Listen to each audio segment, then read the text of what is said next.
Let me ask you something. Are you the kind of person when you have to meet someone, you walk in with that beautiful magnetic main character energy of, obviously they're going to like me, and it doesn't matter even if they don't?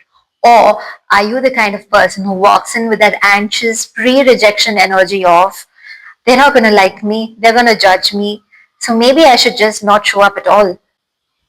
If you are the second type, it's very likely that you're an empath or a highly sensitive person who has been rejected in their past. It might have been in childhood where something that you said was not heard, or maybe you were excluded from a plan, or maybe people laughed at you for something that you said.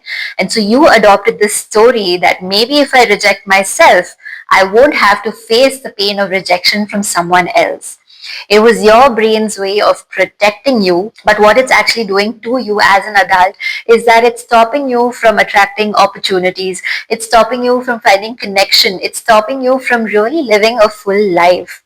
This is something I've seen so commonly with people who are very sensitive, people who identify as introverts. As they grow older and as they become adults, they really close themselves off from any sort of connections from the world because they assume that people just don't like them, and they just assume that nobody wants to be around them based on a few unfortunate incidents that have happened in the past. So if you want to change this, then you have to change your identity around how you see yourself with respect to other people. And there are three ways in which you can do this. Number one, switch the lens. Right now, your brain is operating in rejection detection mode.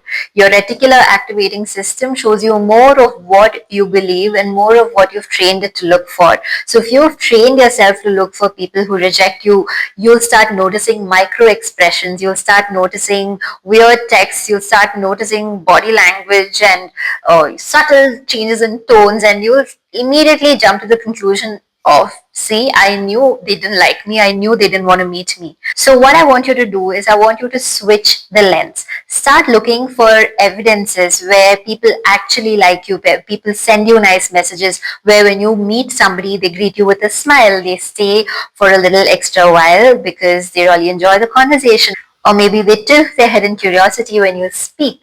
Start looking for evidences of such instances, and I'm sure they existed in your past as well. It's just that your brain chose to focus on what it thought was threatening. Even if you have just one or two people in your life who really love being around you, I want you to train your brain to notice more of that, more of how they're reacting to you, more of the things that they're saying to you. And over a period of time, your nervous system will start believing that, okay, I am somebody that people like to hang out with, and you will start showing up with that energy when you meet someone, and you'll stop feeling as anxious every time there's a plan to meet someone or a social situation to go to. Number two, I want you to be very, very honest and ask yourself, where am I being hypercritical and judgmental about myself? So we all have this habit where we are so self-critical that we focus on the tiniest things and judge ourselves for it. It could be the way that we look, or something about our appearance, something about our clothes, something about how we do certain things, about our laugh, about our teeth, so many different things. There's so many reasons that we are so harsh and critical to ourselves that we feel that other people are also noticing the same things about us and that they are also judging us for the same thing. But the truth is, everybody else is also going through that same journey where they feel that everybody's focusing on them. This is known as a spotlight effect.